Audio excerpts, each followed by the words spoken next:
যদি আল্লাহ তাআলার ইচ্ছায় আমরা নির্বাচিত হই, সরকার গঠন করার সুযোগ পাই, তাহলে সকল দলকেই আমরা সাহায্যকারী হিসেবে পাশে পেতে চাইবো। এটা আমাদের আকাঙ্ক্ষা থাকবে। আমরা দিল খুলে তাদেরকে আহ্বান জানাবো। জুলাই যুদ্ধে যে মায়েরা, যে মেয়েরা রাস্তায় নেমেছিলেন জীবনের ঝুঁকি নিয়ে, ইজ্জতের ঝুঁকি নিয়ে, পুরুষদের কোনো ইজ্জতের ঝুঁকি ছিল না, শুধু জীবনের ঝুঁকি ছিল, কিন্তু মায়েরা ইজ্জত এবং জীবনের ঝুঁকি নিয়ে তারা রাস্তায় নেমেছিলেন। আমি আমার এই মা বোনদের, মেয়েদের প্রতি গভীরভাবে কৃতজ্ঞতা জানাচ্ছি এবং আমরা চেষ্টা করব তাদেরকে মর্যাদার আসনে সমাজে অভিষিক্ত করতে। আমাদের সম্পর্কে অনেক কথা বলা হয়েছে, আমরা মুখে জবাব দেইনি, আমরা কাজের মাধ্যমে জবাব দিতে চাই। আপনারা দোয়া করবেন। আমাদের এই নির্বাচন চলাকালীন সময়ে সাংবাদিক বন্ধুরা ছায়ার মতো থেকে আমাদেরকে সাহায্য দিয়েছেন, সহযোগিতা করেছেন, আমাদের কথাগুলো মানুষের কাছে পৌঁছে দিয়েছেন। আমরা আপনাদের কাছে কৃতজ্ঞ। একসাথে চলেছি, কিন্তু আমি সমানভাবে আপনাদের খোঁজখবর নিতে পারি নাই। আমি ক্ষমা চাই আপনাদের কাছে, আপনারা ক্ষমা করে দেবেন। আমার দায়িত্ব ছিল আপনাদের খুঁটিনাটি খোঁজখবর নেওয়া, আমি পারি নাই। একবার যশোরে একবেলা চাইলাম যে একসাথে খাবো, সেইটাও একটা ব্যত্যয় ঘটে গেল ভুল বুঝাবুঝির কারণে। তা আমি সবকিছুর জন্যই দুঃখ প্রকাশ করছি। আমি আবারও বলি, আপনাদেরকে বড় প্রয়োজন রাষ্ট্রের, দেশের, সরকারের, জনগণের। আমরা ইনশাল্লাহ একসাথে কাজ করব। আমাদের প্রিয় দেশটি ভালো হলে আমরা সবাই ভালো থাকবো। দেশটি যদি ভালো না হয় তাহলে আমরা ভালো থাকতে পারবো না। আর একা কোনো দলের পক্ষে বা সরকারের পক্ষে দেশ গড়ে দেওয়া সম্ভব নয়। সমাজের সকল অংশের অংশীদারিত্ব দরকার, অংশগ্রহণ দরকার। আপনাদেরটা বেশি দরকার। আমি সবসময় ফিল করি সমাজের দুইটা অংশের চারটা চোখ থাকতে হয়। দুই চোখ দিয়ে হয় না।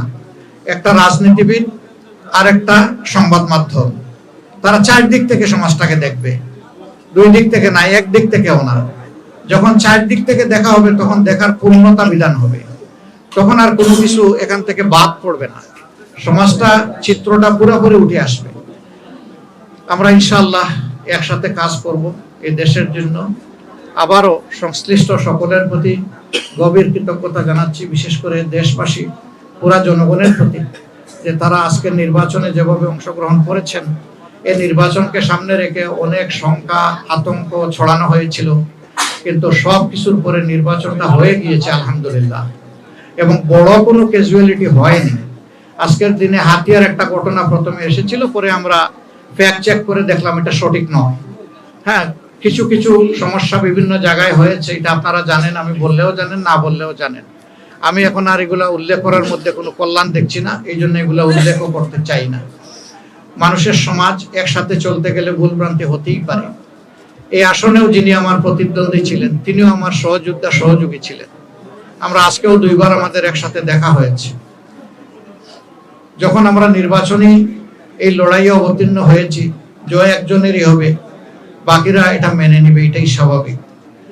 আমরা একজনের জয় হলেও আমি মনে করি যে এটা আমাদের সকলের জয়।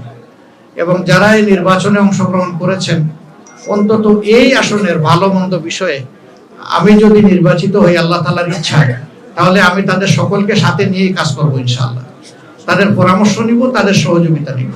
ঠিক অনুরূপভাবে সারা দেশের জন্য বলতে চাই, যদি আল্লাহ তাআলার ইচ্ছায় আমরা নির্বাচিত হই, সরকার গঠন করার সুযোগ পাই, তাহলে সকল দলকেই আমরা সাহায্যকারী হিসেবে পাশে পেতে চাইবো। এটা আমাদের আকাঙ্ক্ষা থাকবে। আমরা দিল খুলে তাদেরকে আহ্বান জানাবো। ঠিক একটা দেশ বিশ্বে একা চলতে পারবে না। এই জন্য প্রবাসে, বিদেশে, দেশে, দুনিয়ার যত গুরুত্বপূর্ণ দেশের সাথে আমাদের বন্ধুত্বপূর্ণ সম্পর্ক আছে, আমাদের প্রতিবেশীদের সহ, ইনশাআল্লাহ আমরা তাদের সবার সাথে একসাথে কাজ করব। আমরা হিংসার কোনো পরিবেশ জায়গা রাখবো না।